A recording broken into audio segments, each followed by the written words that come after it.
G'day race fans, have a few parts for the BRZ laid out on the floor. Let's get up close and have a bit of a look, eh? First off, we have some power steering bushes to replace your OEMs. We have a rear frame bush lockout kit because you'd be surprised how much that thing moves around. Subject of today's video, some light and pulleys followed by an AVO light and flywheel, 25% lighter than OEM. Following on from that, we have some power blocks to increase the volumetric efficiency, performance air cleaner in case there's any restrictions in the thing, magnetic drain plug, paid a bit too much for that, oil sump baffle, keep the oil from sloshing away from the sump pickup, and a wider accelerator pedal.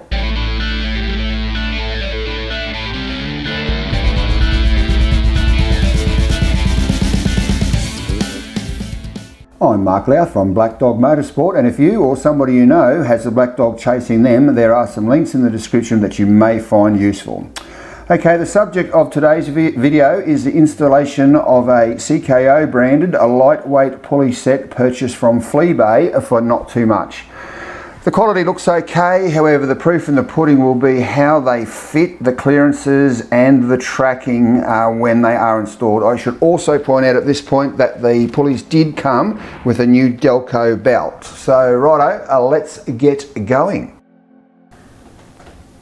Okay, well the first thing I'm going to do is disconnect the battery. We're doing that for safety reasons, and you should always do that with pretty much anything you're doing on the car.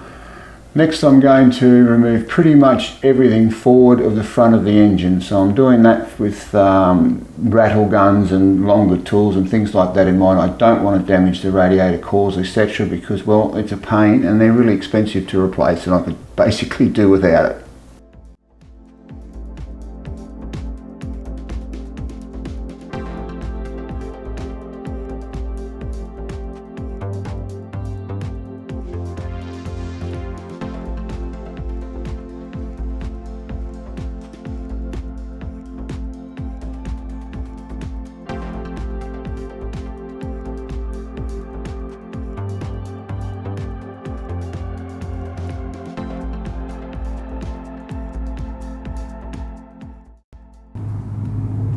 Righto, just a couple of quick notes on the disassembly. It's all pretty straightforward. I won't go through a blow-by-blow description because it'll be boring as you know what.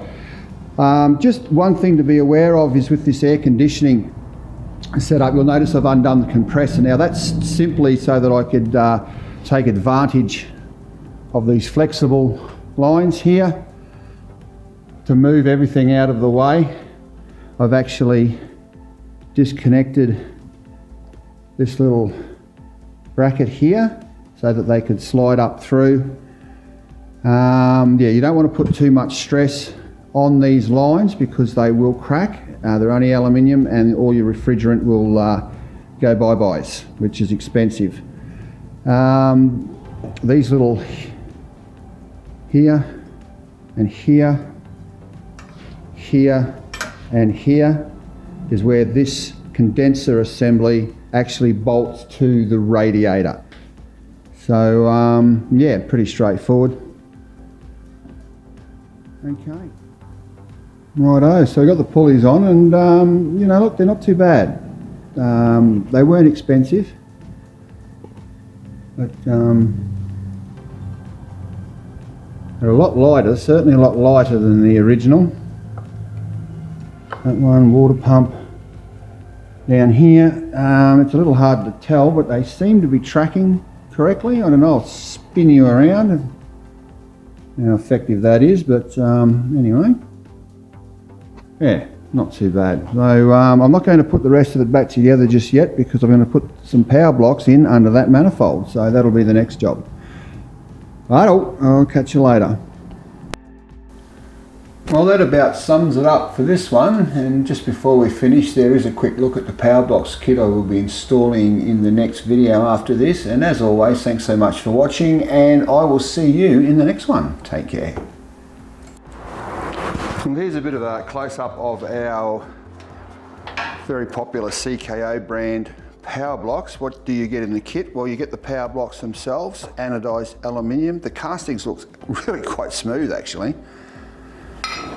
Not too bad. The material that the O-rings are made out of, I'm not a industrial chemist by any stretch, but they seem okay to me. I guess time will tell. They fit quite well, that's always a bonus.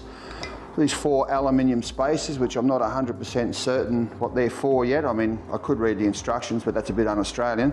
And we have a hose extension here as well, which I'm not sure what that is for yet, but if it doesn't, something is a bit short, well, I'm guessing that is it. So yeah, I'm going to clean up a little bit and we'll try and install it and see what happens.